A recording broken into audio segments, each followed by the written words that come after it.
and welcome to Tara Mini Reads, Reviews, Discusses, Monologues about everything and anything, and that's on period. Hi guys, and welcome to my channel. So I just got back. Well, I've been back for a minute. I've been traveling and I've just been super busy, but I did have time to read three books from Nigerian authors, and I wanted to talk about those because you guys know that if it's a good book, I will definitely put you on. So let's get into it. So I traveled to Nigeria recently and I got a bunch of books by African authors, well, Nigerian authors. Yeah, I think all of them were. And I was able to read about three of them. Well, two of them and one was gifted. I was able to read three books and I really wanted to talk about them. So this is going to be a little, very little spoilery in some of the books, but I'll try to keep it as unspoilery as possible so you can go read the book. But the first one will be In Our Own Ways by Yejide Kilanko. This author, this is my first book of this from this author.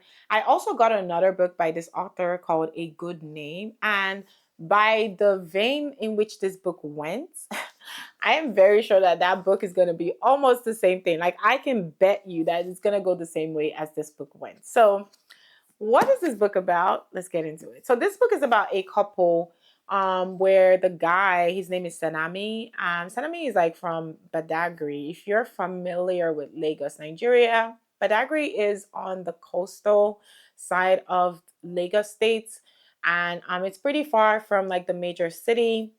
And it's more a fishing community kind of vibe. So basically, they're fishermen, and it's a less less I want to say less rich area. Like they're not as affluent in this area. So Sanami hails from Badagry, and then he somehow meets this girl called Fadaka. Fadaka is from a rich family. Think like Otedola kind of vibe. Like basically that's how Fadaka is show or portrayed in the book. Is her parents are god level rich, and so Sanami gets married to Fadaka, and after they were married for a couple of years, I don't know how many years, but it was quite a while, they didn't have kids, and so they that was something that they both wanted, right? But this is not to say their marriage was always lovey-dovey. They had issues, I guess, like some sorts of like little things, right? So anyways, they are trying to get married and they're trying to have a baby, and Sanami turns to his auntie, and he's like, auntie, we don't have kids. I've been trying with Fadaka and I really want kids. And auntie, like bad auntie, comes up with a very bad plan, right? That she tells him to do. Sanami does the plan. This plan, like, is a bad plan. I don't know how else to say it. It's a really bad decision. And for someone to make this decision, you're just a bad person. You're rotten to the core. There is no way you would humanly do this to someone else. I mean, except you're a bad person. So let's just say it that Sanami was a bad person. That's basically the best way I can say it. Sanami does something unforgivable, unthinkable, you can't even say it, to his wife, all in the name of I want to have a child. When I first when I was browsing in the bookstore and I read the synopsis, what drew me to this was because of, he said, oh, they were trying to get pregnant. It took me back to Stay With Me by Ayobami, I forgot her last name. That book was really popular and is so dear to my heart. So I was like, oh, this is kind of like something like that. Let me pick it up. It was not. It was really not. It was such a bad book. I'm so sorry. When I say it wasn't a bad book, I'm sorry. Scratch that. But so Sanami goes ahead to do something unforgivable to his wife. They have a child, but the fallout from this thing that he did then basically destroys the whole marriage. Like basically the marriage implodes, right? They had the child, but at what cost, right? And this is not even his wife's fault. This is purely on Senami's fault. Now, where I got a little miffed with the author is that it felt like Senami didn't really get any major consequences. Well, he kind of did at the end of the book. Let me not say that. He did kind of get a little, there was a little justice, and I was really happy, but it was so blip, like if you blinked, you missed it. But he did get justice because he lost everything. But I think for majority of the book, it just kept going and going, and it felt like everything was going his way. And I was like, you are a terrible person, sir. Like, why is everything working out for you? You know? So that was but it made for a very compelling story, right? So read this if you like very juicy, messy solutions. But there was a messed up thing that happened that I don't think like anyone in their right minds or senses should ever do this to someone they love or they claim to love. Senami was a piece of he was shit. That's all I'm gonna say. So in our own way was really good. Life lesson. I think that Fadaka herself knew that her husband had red flags, but she went ahead and married him. And you could see her in her musings. She's like, yeah, I know that Senami didn't really open up to me, but I thought it was something that would change. Lady, it's not gonna change with time. It's not gonna change with time. If someone shows you how they are from the beginning, believe them. Believe them because that's who they are. They're not gonna change. They're not pretending. You're even lucky if you have someone that actually shows you their real self and they're not pretending. So that was her biggest mistake, is thinking I could change him. And that's one of the reasons why some Nigerian books are so dear to me, because they give you such great stories and valuable lessons that I think everyone should read. So this one, it was really good. It did get past the point of belief to some degree, but I wouldn't knock it off. It was a good book. The next one, on the other hand, A Place Called Maybe by Damola Makinde. This book, it wasn't okay. So I guess between this book and In Our Own Way, I guess the real difference in these two books is that here Sanami kind of got some repercussions for his actions, and you could see like his life was basically trash. Here, Akin got nothing. He literally skipped into the sunset. I'm like, really? Although the level of betrayal was not as bad as in the other book, but still, it was still a betrayal nonetheless to his wife. Again, these people are like men and doing crazy things to your wife. I can't. So, anyways, this book we follow Akin. Akin left Nigeria with a promise to return for his wife Sade and their young son once he secured a better future in America. But the path to residency leads him into an unexpected relationship with Trina, and soon the lines between duty and desire begin to blur. Do I need to say more? Like, basically, this one, I like this book. I'm not gonna lie, it was a good read. However, there was no repercussions for Akin. Okay, no consequences, no repercussions, no, you know, snap tap on the finger like you did bad. That's the one thing that is holding me back from like this book was awesome. But also if you want to get like a perspective into immigration life or living as an immigrant in America, this is one for you. I feel like Akin was someone that was always going to go bad. He should have been satisfied with the life that he had, but he decided to be un unsatisfied, and that's why we have the whole story. So the book was good. We got his POV, we got his wife's POV, although I wish we had gotten more from her perspective and why she did the things that she did. Also, we didn't really get a lot of time with them as a couple before he met Trainer. So some of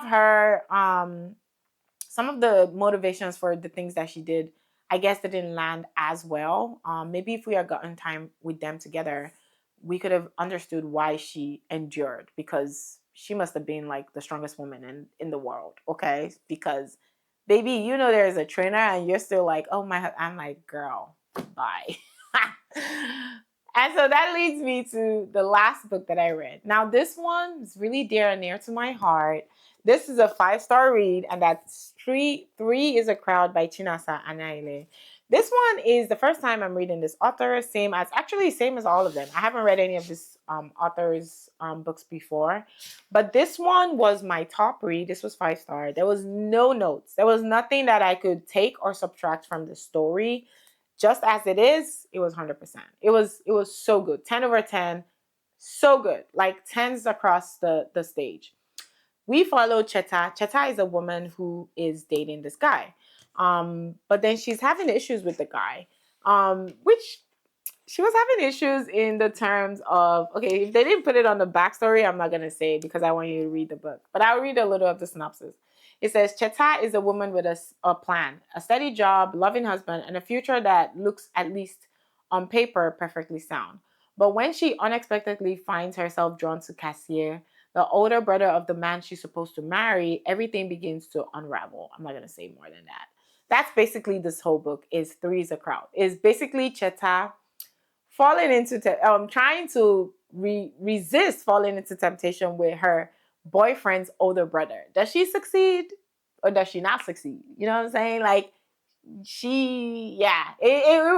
it was so messy the way this book went about it. Like it was really messy. Like it was, and that's the thing when you have these, borderline questionable situations, there's gonna be a messy blowout. Like it's gonna be so bad, and people still persist in doing it.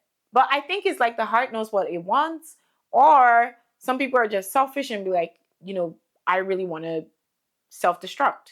So this was a really good book. The author captured the longing between Cassier and Cheta so perfectly. Like they were basically, I think they were like soulmates. They were just with the wrong people. And the boyfriend, the real boyfriend, was such a terrible person, but he obviously wasn't as bad as the other guys in these books. Like he was on the scale, but if we were doing a ranking, he would be like number 3 villain, right? He would be a number 3 villain. Number 1 villain is definitely Senami. Senami is number 1 public enemy. Number 2 is Akin. So we can put this guy. I forgot his name. He also had a POV, Richard, I think. You can put Richard as number 3. Richard wasn't bad, but Richard definitely wasn't innocent at all. He did some things, and I was like, why?